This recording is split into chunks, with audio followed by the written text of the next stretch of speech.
You've all heard by now that Starbucks is closing 600 stores nationwide. 11 of those are in New York City. 6 are here in Midtown Manhattan. There are also another 3 in Queens and 2 in Brooklyn and Staten Island. Today we are going to talk to retail brokers about what the shuttering of those stores is going to do to retail rents and competition for space. Let's go talk to Bill Melville, the Senior Managing Director of Landsco Real Estate. Bill, with so many Starbucks locations around the city, many of them in a stone's throw away from each other, do you feel that they are cannibalizing one another? To some extent, I'm sure they are. The same thing happened, I don't know if you're old enough to remember the Gap, but the joke in the industry was that you couldn't walk more than 3 blocks without buying a pair of khaki pants. The same thing's happened to Starbucks. Is this also happening to banks and maybe drugstores around the city? Yes, and you've also seen that most of them have slowed down. What are the types of retailers that might go into their locations? You've got some very well-developed local people. You now have some international people who are looking, and then you've got the nationals, the other nationals. Pret a Manger, everybody knows they're out looking for non-cooking food locations. Now, there are some other coffee makers, coffee retailers, but none of them are as big as Starbucks. Do you feel that any coffee retailers will step into the shadows of Starbucks?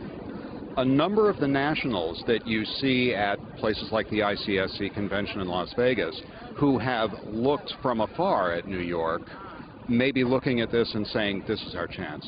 Can you name some of those? Well, you've got Peet's Coffee, Tea Leaf and Coffee Bean, people like that. They just haven't been here yet, and they may. And then you've got local people. You've got Oran's Daily Roast, and like I said, Pret a Manger, who are not coffee-centric, but they do serve coffee. Let's go talk to Andrew Mandel, a partner at Ripco, New York. Andrew, so many Starbucks in New York City, many of them one corner after another. Do you think they're cannibalizing each other?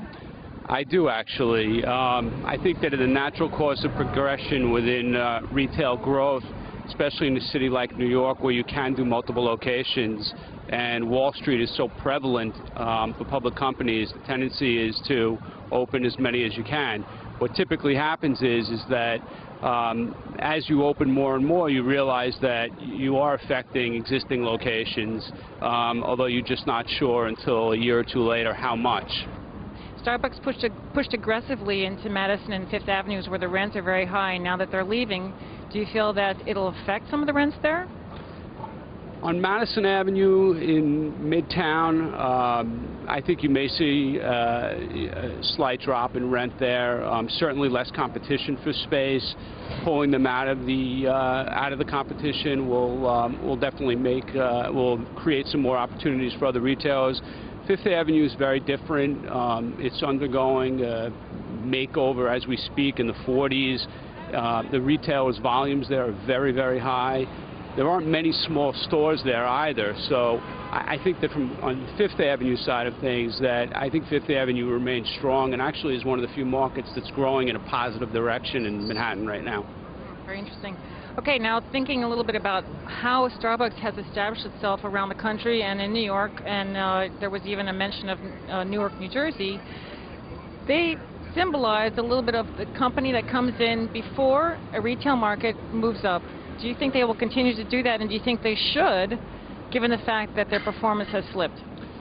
I think you're going to see a drop-off in that. I'm aware the company has said that they will grow into areas that, newly developed areas, but I think what you're going to find is that those areas that pose the most risk are going to be the ones that they tend to shy away from, and areas that have been on their radar, which they may have not been able to penetrate, but end up presenting opportunities, will be the more likely candidates if, in fact, they are still growing. Thanks for joining us today for this segment on Starbucks. I'm Jen Benepe, and see you next week.